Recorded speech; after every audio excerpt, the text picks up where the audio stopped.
사도신경을 통해 우리의 신앙을 고백할 때 아무 생각 없이 낭독하는 경향이 있는데 이는 잘못된 태도입니다.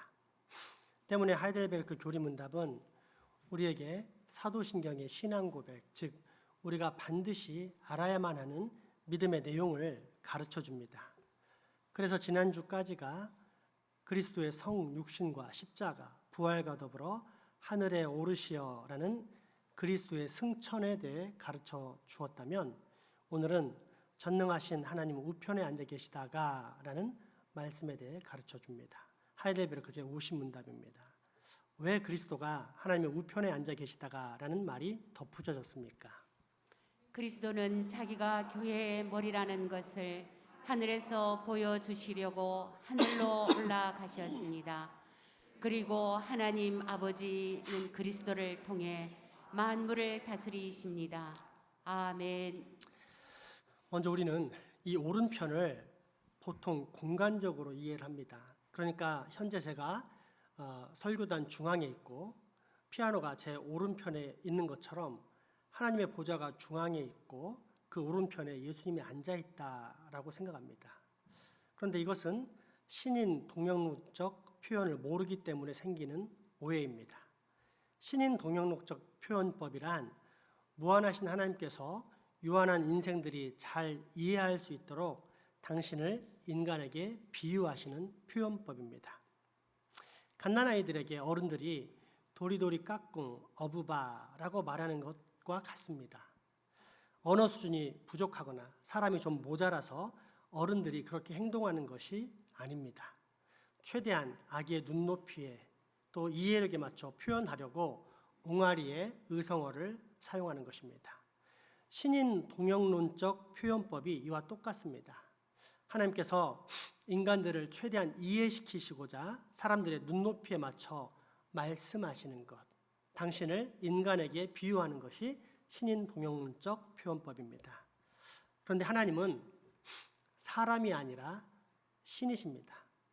시간과 공간을 창조하신 분으로 결코 시 공간에 갇힐 수 없습니다. 따라서 하늘 보좌 우편이란 말도 문자 그대로 어떤 거대한 의자가 오른쪽에 있다는 뜻이 아닌 인간 왕이 그 보좌에 앉아서 나라를 다스리듯이 그리스도께서 하늘 보좌에 앉아 온 세상을 다스리신다는 왕권을 상징합니다. 저 지난 시간 승천에 대해 배웠을 때 예수님께서 올라가신 하늘이 저 밖에 보이는 물리적인 하늘이라고 했습니까? 아니면 하나님께서 통치하시는 장소라고 했습니까?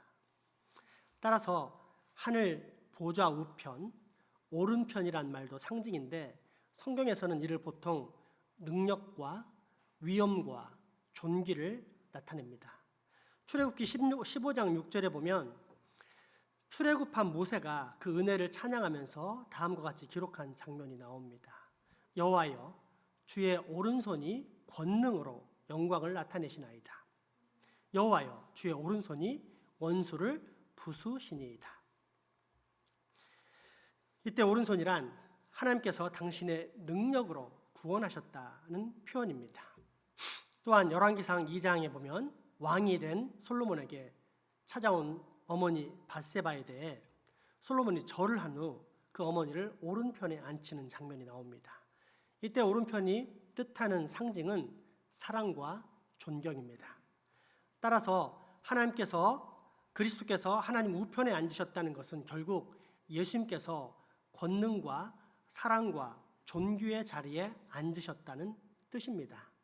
그럼에도 불구하고 또 다른 오해가 발생하는 것을 볼 수 있습니다. 어쨌든 하나님 우편에 앉았으니까 첫째는 성부 하나님이시고 성자 예수는 두 번째 높은 분이 아닌가?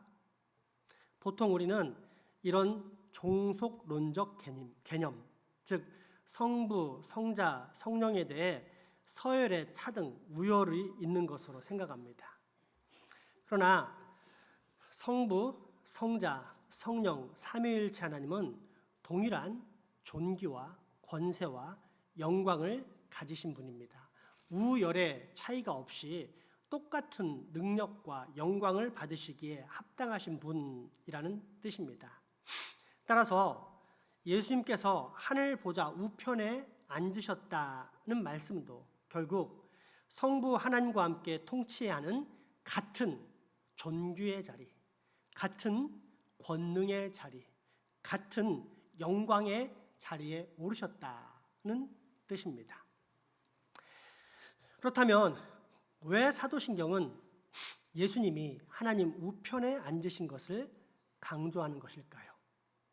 영어로 된 하이델베르크 문장은 우리가 훨씬 더 그 목적을 잘 알 수 있도록 구성되어 있습니다. 하이델베르크 제50문장입니다.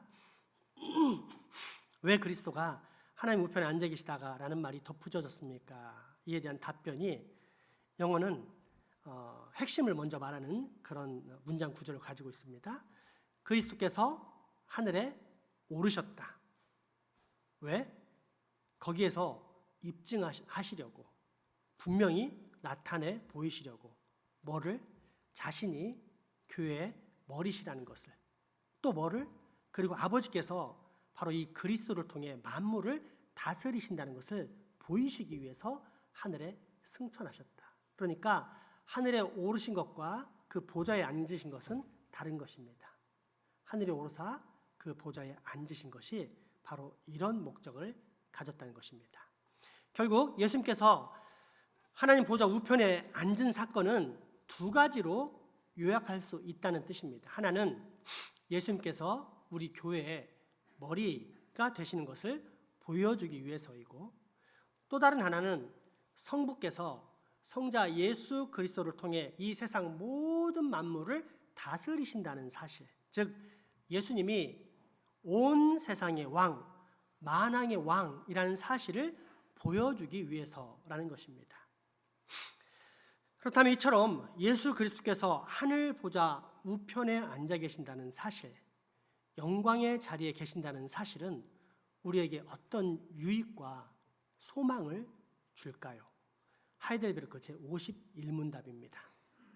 우리의 머리이신 그리스도의 영광은 우리에게 어떤 유익을 줍니까? 첫째, 성령을 통해 그리스도는 자신의 지체인 우리에게 하늘의 은사들을 부어 주십니다. 둘째, 그리스도는 자신의 권능으로 우리를 모든 원수들에게서 보호하고 지켜 주십니다. 아멘. 먼저 예수님께서는 은혜의 왕국을 다스리십니다. 예수님께서 이 땅에 내려오사 십자가의 죽으심과 부활, 승천, 그리고 성령을 부어 주심으로써 세우신 나라가 하나님의 나라입니다.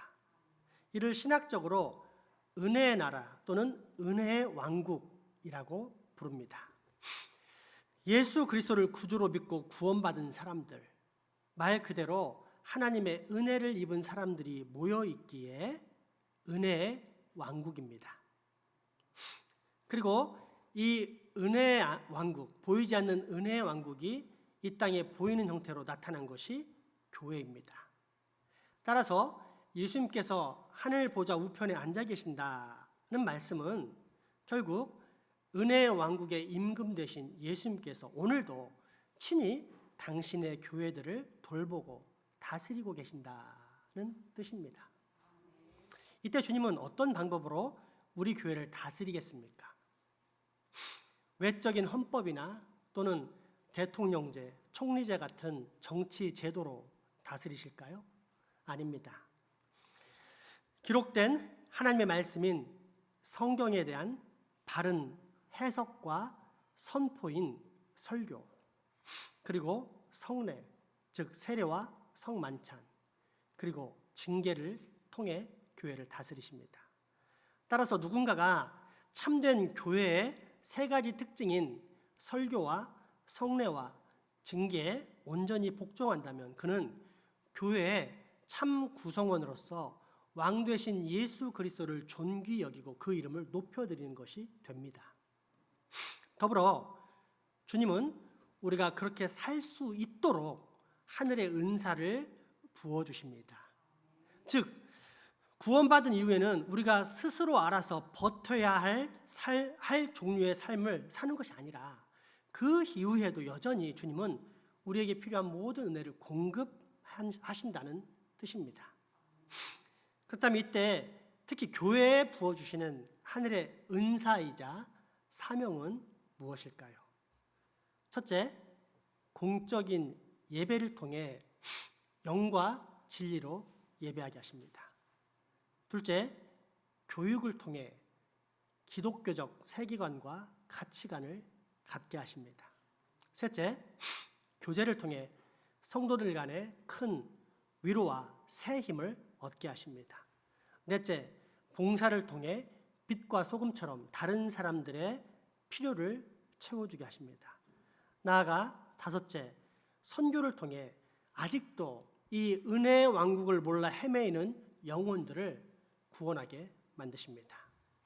성령님을 통해 우리에게 필요한 모든 것을 다 공급해 주시는 것입니다. 반대로 교회 안에 거하지만 참 교회가 아닌 사람도 있습니다. 먼저 교회를 무시하는 사람입니다.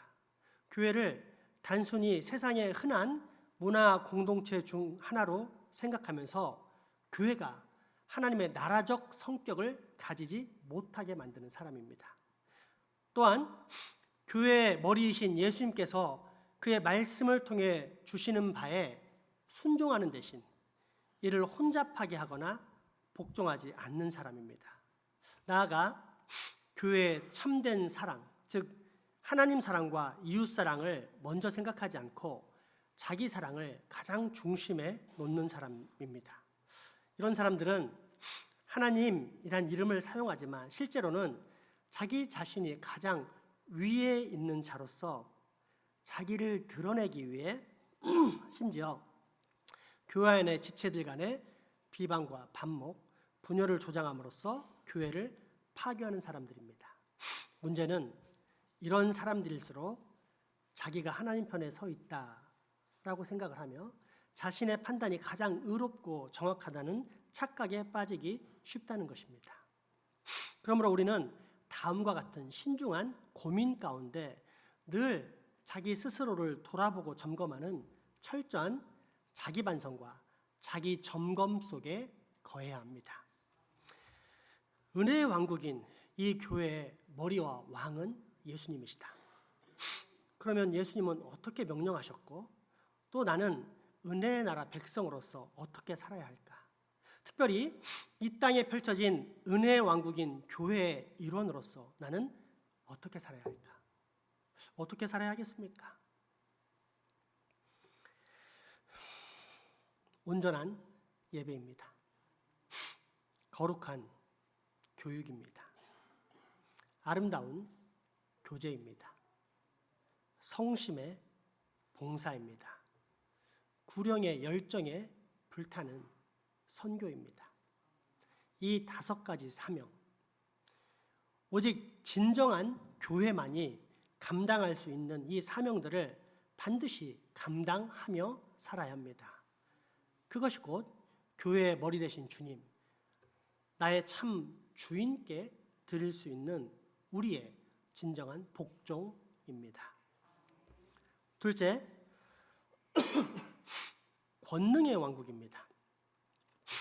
권능의 왕국이란 온 세상에 보편적으로 적용되는 그리스도의 다스림을 말하는데 쉽게 말해 천지를 창조하신 하나님께서 지금도 그 온 천하 만물을 다스리고 계신다는 뜻입니다.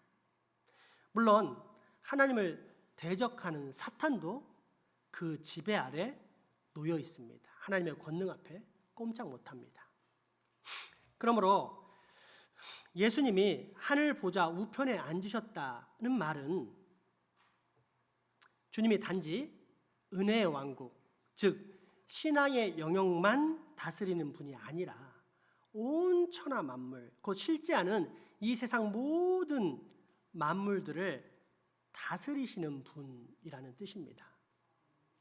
만약 그렇지 않았다면 하나님을 모르는 세상은 그 죄악의 파괴성으로 인해 진작에 멸망했을 것입니다.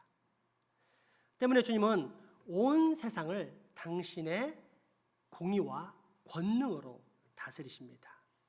그래서 일반적인 세상을 권능의 나라, 권능의 왕국이라고 부르는 것입니다. 그런데 더 놀라운 것은 권능의 왕국은 은혜의 왕국 때문에 존재한다는 사실입니다. 즉 예수님께서 이 세상을 권능으로 다스리시는 이유는 당신이 세우신 당신의 나라인 은혜의 왕국을 세우시기 위함이라는 뜻입니다. 한마디로 예수님께서 이 땅에 세워진 교회를 위해, 교회가 잘 되게 하기 위해 세상을 다스리신다는 뜻입니다. 그러므로 교회는 이 세상에서 전혀 두려워할 것이 없습니다. 이 세상에서 가장 막강한 권력을 잡은 자, 심지어 그 권력 잡은 자를 조종하는 공중 권세 잡은 자, 음부의 권세까지도 전혀 두려워할 필요가 없습니다. 왜냐하면 이 권능의 왕국 또한 우리 예수님의 다스림 아래 있기 때문입니다. 그렇기에 주님은 당신의 교회를 출발시키시면서 베드로에게 이렇게 말씀했던 것입니다. 오늘 본문 마태복음 말씀입니다. 이르시되 너희는 나를 누구라 하느냐? 시몬 베드로가 대답하여 이르되 주는 그리스도시요 살아계신 하나님의 아들이시니이다. 예수께서 대답하여 이르시되 바요나 시몬아 내가 복이 있도다. 이를 내게 알게 하니는 혈육이 아니요 하늘에 계신 내 아버지이시니라. 또 내가 내게 이르노니 너는 베드로라. 내가 이 반석 위에 내 교회를 세우리니 음부의 권세가 이기지 못하리라. 아멘. 아멘. 이 말씀을 통해 알 수 있는 사실은 두 가지입니다. 첫째, 예수님을 구주로 믿고 고백하는 올바른 신앙 고백은 스스로의 힘이 아니라 하나님의 선물, 하나님의 은혜라는 것입니다. 그렇지 않다면 예수님께서는 베드로에게 베드로야, 네가 정말 똑똑하구나. 내가 그렇게 열심히 가르쳤는데 네가 그 열매를 맺었구나 라고 했을 것입니다. 그런데 예수님께서 하신 말씀이 무엇입니까? 이를 너에게 알게 한 이는 혈육이 아니요 인간의 힘이 아니요 인간의 지성이 아니요 인과론, 너가 열심히 믿었기 때문에 믿음을 가졌다라는 그런 원인과 결과론이 아니다. 그럼 무엇이냐? 하늘에 계신 내 아버지 때문에 네가 믿게 된 것이다. 또 하나는 한번 세워진 교회는 절대 그 어떤 것도 무너뜨릴 수 없다는 것입니다. 이에 대해 어떤 사람은 글쎄요, 한때 엄청 신실했던 사람이 믿음을 버리고 결국 세상으로 가는 것을 저는 보았는데요 라고 냉소적으로 말하기도 합니다. 맞습니다. 그런 사람이 있습니다. 그런데 그는 원래부터 교회가 아니었을 수 있습니다. 왜냐하면 오늘 말씀에 분명히 기록되어 있듯이 예수님께서 세우신 진짜 교회는 결코 음부의 권세가, 세상의 권세가 무너뜨릴 수 없기 때문입니다. 다만 흔들릴 뿐. 무엇보다도 지금 저 하늘 보좌 우편에서 우리 주님께서 권능의 왕국을 다스리시는데 과연 세상 그 어떤 권세가 우리 주님께로부터 이 교회를 빼앗을 수 있겠습니까? 이처럼 위대한 하나님의 나라가 은혜의 왕국, 즉 우리 교회입니다. 때문에 은혜의 왕국인 교회와 권능의 왕국인 이 세상을 다른 측면에서 바라보면 이런 결론이 나옵니다. 한번 읽어보겠습니다.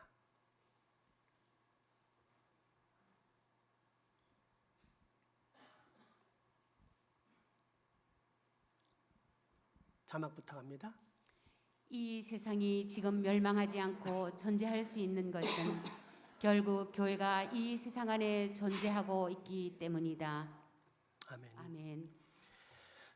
교회가 이 땅에 세워지고 전진해 나가도록 그리스도께서 이 세상을 통제하시고 주관하시기 때문에 현재의 세상이 존재한다, 이런 뜻입니다. 따라서 온 세상은 사실상 교회의 덕을 보고 있는 것입니다.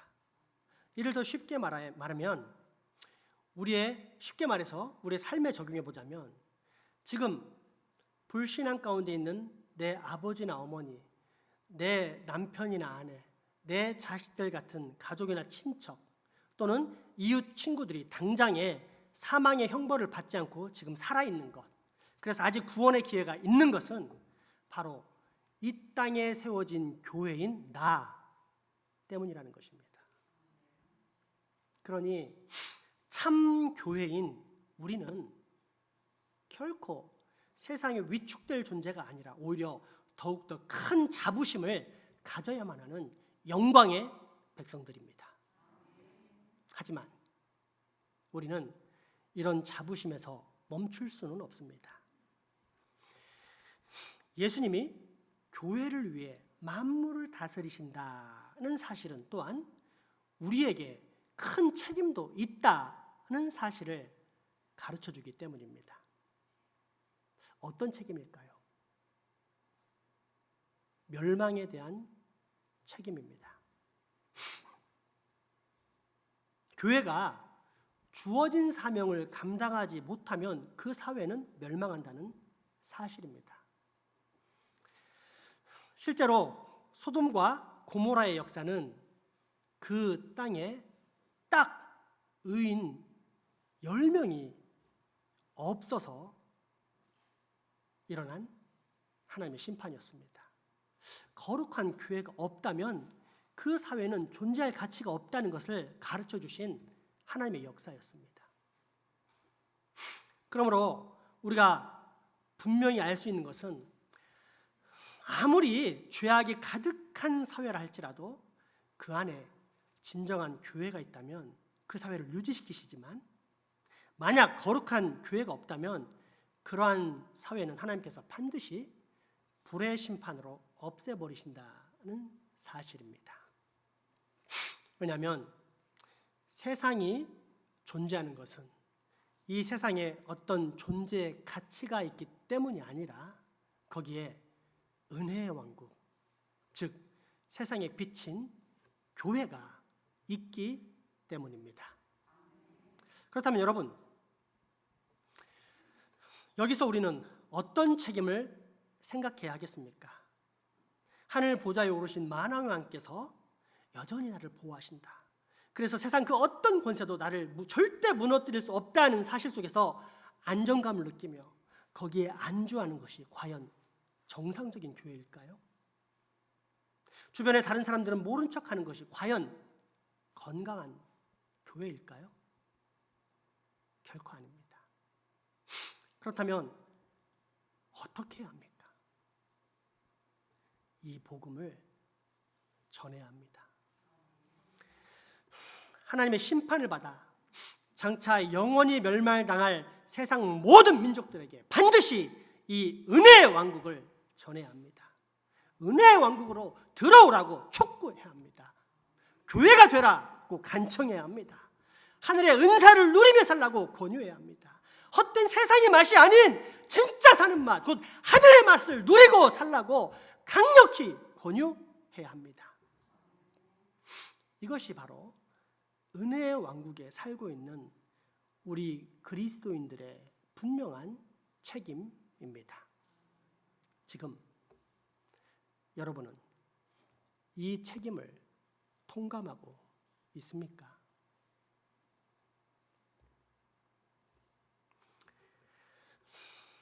지난 시간 예수님의 승천을 배우면서 하늘에 올라가신 예수님이 교회의 머리이시기에 그 지체인 우리는 이미 하늘에 속한 하늘 시민권자라는 사실을 배웠습니다.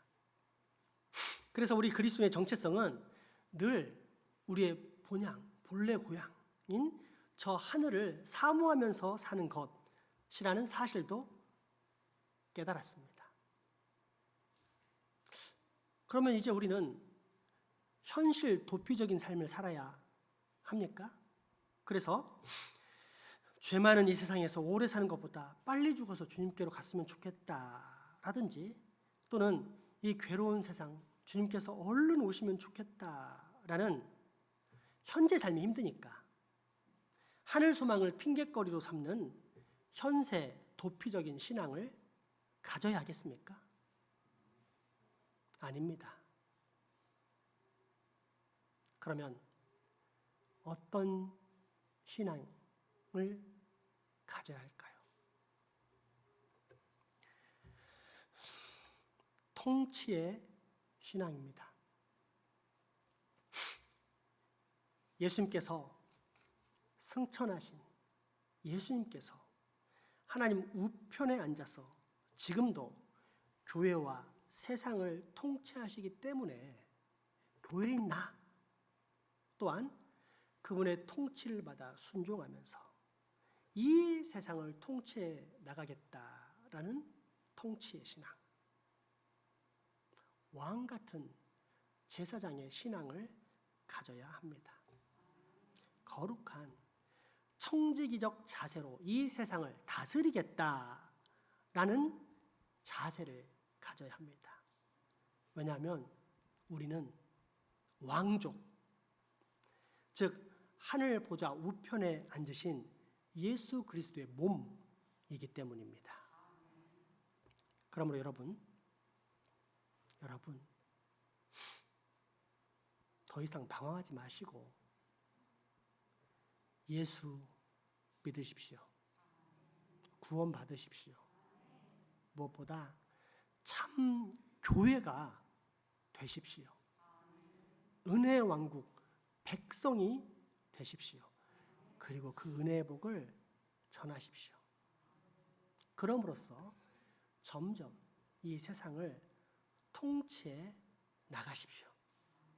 이것이 하늘 보좌 우편에 앉으신 그리스도, 우리 왕께 우리가 드릴 수 있는 최고의 충성, 최고의 순종입니다.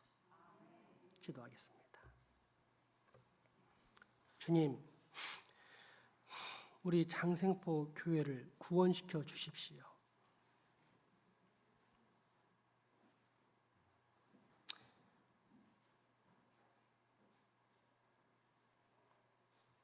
말세 이 교회에 일반적인 구원의 확률이 20%, 많아도 50%라는 이 경고 속에서